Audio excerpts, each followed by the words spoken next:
ओम शांति। 16/5/1973 की अव्यक्त मुरली। हेडिंग है अंतिम पुरुषार्थ। मूर्छित को सुरजीत करने वाले, सर्व को सहयोग देने वाले, मनुष्यात्माओं को देवात्मा बनाने वाले सर्वशक्तिवान बाबा बोले, सर्व शक्तियों से संपन्न मूर्त क्या स्वयं को अनुभव करते हो? बाप दादा द्वारा इस श्रेष्ठ जन्म का वर्षा क्या प्राप्त हो गया है? वर्षे के अधिकारी अर्थात सर्व शक्तियों के अधिकारी बनना। सर्व शक्तियों के अधिकारी अर्थात मास्टर सर्वशक्तिवान बने हो। मास्टर सर्वशक्तिवान बनने से जो प्राप्ति स्वरूप अनुभव करते हो, क्या उसी अनुभव में निरंतर स्थित रहते हो व इसमें अंतर रहता है? वर्षे के अधिकारी बनने में सिर्फ जो दो बातें बुद्धि में रखने से अंतर समाप्त हो, निरंतर वह स्थिति बना सकते हो, वे दो शब्द कौन से हैं? वह जानते भी हो और कर भी रहे हो, लेकिन निरंतर नहीं करते हो। एक है स्मृति को यथार्थ बनाने का, दूसरा है कर्म को श्रेष्ठ बनाने का।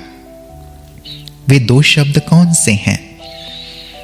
एक है स्मृति को पावरफुल बनाने के लिए सदा कनेक्शन, और कर्म को श्रेष्ठ बनाने के लिए सदा अपनी करेक्शन चाहिए।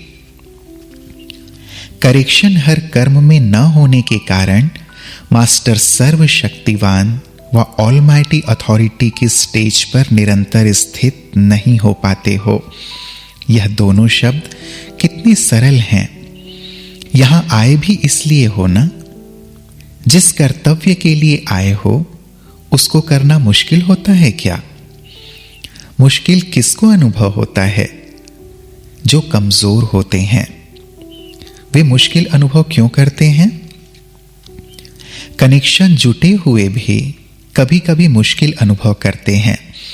वह इसलिए मुश्किल अनुभव होता है क्योंकि मेहनत नहीं करते। जानते भी हैं, समझते भी हैं, चलते भी हैं, लेकिन चलते चलते फिर विश्राम पसंद हो जाते हो। बाप दादा के पसंद नहीं, लेकिन आराम पसंद। इसलिए जानते हुए भी ऐसी स्थिति बन जाती है। तो बाप समान श्रेष्ठ कर्म करने में आराम पसंदी श्रेष्ठ स्थिति को नहीं पा सकते। इसलिए हर संकल्प और हर कर्म की करेक्शन करो और बाप दादा के कर्मों से कनेक्शन जोड़ो, फिर देखो कि बाप समान है। अभी आप श्रेष्ठ आत्माओं का लास्ट पुरुषार्थ कौन सा रह गया है? लास्ट स्टेज के लास्ट पेपर के क्वेश्चन को जानते हो? जानने वाला तो जरूर पास होगा ना। आप सभी फाइनल परीक्षा के लास्ट क्वेश्चन को जानते हो। आपका लास्ट क्वेश्चन आपके भक्तों को भी पता है, वह भी वर्णन करते हैं। आपको भक्त जानते हैं और आप नहीं जानते हो। भक्त आप लोगों से होशियार हो गए हैं क्या? आप श्रेष्ठ आत्माओं के कल्प पहले के रिजल्ट का भक्तों को मालूम है और आप लोगों को अपने वर्तमान पुरुषार्थ के फाइनल स्टेज भूल गई है। वह लास्ट स्टेज बार बार सुनते हो, गायन भी करते हैं। गीता के भगवान के द्वारा गीता ज्ञान सुनने के बाद फाइनल स्टेज कौन सी वर्णन करते हो? बच्चों ने कहा नष्टो मोहा स्मृति लब्धा। भक्त आपके स्टेज का वर्णन तो करते हैं ना। तो लास्ट पेपर का क्वेश्चन कौन सा है? स्मृति स्वरूप किस स्टेज तक बने हो और नष्टो मोहा कहां तक बने हो? यही है लास्ट क्वेश्चन। इस लास्ट क्वेश्चन को पूर्ण रीति से प्रैक्टिकल में करने के लिए यही दो शब्द प्रैक्टिकल में लाने हैं। अभी तो सभी पास विद ऑनर बन जाएंगे ना, जबकि फाइनल रिजल्ट से पहले ही क्वेश्चन अनाउंस हो रहा है। फिर भी 108 ही निकलेंगे। इतना मुश्किल है क्या? पहले दिन से यह क्वेश्चन मिलता है। जिस दिन जन्म लिया उस दिन ही लास्ट क्वेश्चन सुनाया जाता है। अभी आप लोग जो श्रेष्ठ आत्माएं बैठे हो वह तो पास होने वाले हो ना। सुनाया था कि पास होने के लिए इस पास शब्द को दूसरे अर्थ से प्रैक्टिकल में लाओ। जो कुछ हुआ वह पास हो गया। जो बीत चुका उसको अगर पास समझकर चलते चलो तो क्या पास नहीं होंगे? इसी पास शब्द को हिंदी भाषा में प्रयोग करो तो पास अर्थात साथ, बाप दादा के पास हैं। तो इस एक शब्द को तीनों ही रूप से स्मृति में रखो। पास हो गया, पास रहना है और पास होना है। तो रिजल्ट क्या निकलेगी? संगठन की यादगार जो विजय माला के रूप में गाई हुई है उसी विजय माला के मड़के अवश्य बन जाएंगे। अगर बाप दादा बच्चों को सदैव अपने पास रहने का निमंत्रण देते हैं, अपने साथ हर चरित्र अनुभव कराने का निमंत्रण देते हैं, तो ऐसा श्रेष्ठ निमंत्रण स्वीकार नहीं करते हो क्या? सारे कल्प के अंदर आत्माओं को श्रेष्ठ आत्मा द्वारा व साधारण आत्मा द्वारा भिन्न भिन्न प्रकार के निमंत्रण मिलते रहे, लेकिन यह निमंत्रण अभी नहीं तो कभी नहीं। निमंत्रण को स्वीकार करना अर्थात अपने आप को बाप के पास रखना, यह क्या मुश्किल है? निमंत्रण पर सिर्फ स्वयं को पहुंचना होता है, बाकी सभी निमंत्रण देने वाले की जिम्मेवारी है। तो अपने आप को बाप के पास ले जाना अर्थात बुद्धि से बाप के पास रहना, इसमें क्या मेहनत है?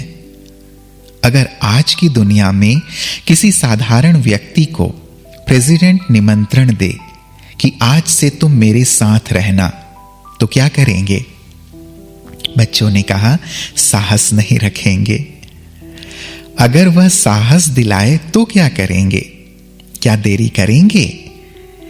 तो बाप के निमंत्रण को सदा स्वीकार क्यों नहीं करते हो? कोई रस्सियां हैं जो कि खींचती हैं? बच्चे पावरफुल हैं या बाप? पावरफुल से पावरफुल कौन? कौन कितना भी पावरफुल हो, लेकिन उससे प्राप्ति क्या? प्राप्ति के अनुभवी स्वरूप के आधार पर उस आकर्षण में आकर्षित होना क्या ब्राह्मण आत्माओं के लिए शोभता है? ब्राह्मण आत्माओं के लिए व श्रेष्ठ आत्माओं के लिए प्रभावशाली माया भी किस रूप में दिखाई देती है? कागज का शेर अनुभव होता है। जो समझते हैं वह प्रभावशाली माया हमारे लिए कागज अर्थात खिलौना है, वह अपना हाथ उठाएं। क्या माया को कागज का शेर नहीं बनाया है? क्या वह बेजान नहीं है? जो स्वयं डेकोरेशन को लगाते हैं वे तो डरेंगे नहीं, लेकिन दूसरे डर सकते हैं। अभी उसमें जान है क्या? कभी कभी जान वाली बन जाती है क्या? अभी उनको मूर्छित नहीं किया है। मूर्छित हो गई है कि अभी वह जिंदा है। मूर्छित किया है, आपके लिए मर चुकी है। किस स्टेज तक है? मर चुकी है, जल गई है या मूर्छित है? 3 स्टेजेस हैं। कोई के लिए मूर्छित रूप में है, कोई के लिए मर चुकी है और कोई के लिए जल भी गई है अर्थात नाम निशान नहीं रहा है। तो हर एक अपने को देखे कि किस स्टेज तक पहुंचे हैं। मूर्छित करने के बजाय स्वयं तो मूर्छित नहीं हो जाते हैं। सदा संजीवनी बूटी साथ है तो कभी भी मूर्छित नहीं हो सकते। मूर्छित करने वाले कभी मूर्छित नहीं होते। ब्राह्मण जन्म का कर्तव्य ही यह है। जन्म लेने से पहले प्रतिज्ञा क्या की थी? यही प्रतिज्ञा की थी ना कि माया जीत जगत जीत बनेंगे। यह तो जन्म का ही कर्तव्य है। जो जन्म से कर्तव्य करते आए हो वह क्या मुश्किल होता है? अच्छा, फिर पार्टी के साथ बाप दादा के लिए गुलदस्ता पार्टी है। उसमें देखना है कि मैं कौन सा फूल हूं, गुलाब हूं या चमेली हूं। हर एक की विशेषता को तो आप जानते हो ना। कमल और गुलाब में क्या अंतर है? कमल का पुष्प कमाल करने में प्रवीण, अनुभव करने में गुलाब का फूल है। यहां बाप दादा स्वयं ही फूलों में सर्व विशेषताएं भर रहे हैं। साइंस वाले भी एक में कई चीजें पैदा करते हैं ना। यह कहां से सीखा? यहां एक एक में अनेक प्रकार के फूलों का रस भरना। जो गायन है, तुम्हारी गत मत तुम ही जानो। क्या से क्या बना देना, यही गत है ना। एक एक में सब रस भर देना। सर्व पुष्पों की जो भी विशेषताएं हैं उनमें सर्व पुष्पों की विशेषता भरना, तभी तो कहा जाता है सर्व गुण संपन्न, सर्व रसना संपन्न, ना कि 14 कला। सर्व पुष्पों की रसना समान संपन्न बनना, यही बाप को प्यारा लगता है। बागवान भी बगीचे को देख हर्षित होते हैं। जहां देखो, जो सुनो और जो बोलो उसमें विशेषता। अपने में हर बात की विशेषता भरो। जब हर बात में विशेषता भरेंगे तो क्या बन जाएंगे? विशेष आत्मा कभी कीचड़ में नहीं फंसती, सदैव हर्षित रहती है। निश्चय बुद्धि के एक एक बात में निश्चय होना चाहिए। चतुर बाप की संतान है। जो बहुरूपी बनना जानता है वह हर बात में सफलता मूर्त होगा। अच्छा, सदा सुरजीत रहने वाले, सदा सर्व शक्तियों से संपन्न रहने वाले, सदा बाप दादा के साथ रहने वाले, सदा बाप के कर्तव्य में हाथ बढ़ाने वाले, सदा सहयोगी, सदा विजयी श्रेष्ठ आत्माओं को बाप दादा का याद प्यार और नमस्ते। हम बच्चों का भी प्राणेश्वर बाप दादा को याद प्यार और नमस्ते, नमस्ते, नमस्ते। ओम शांति।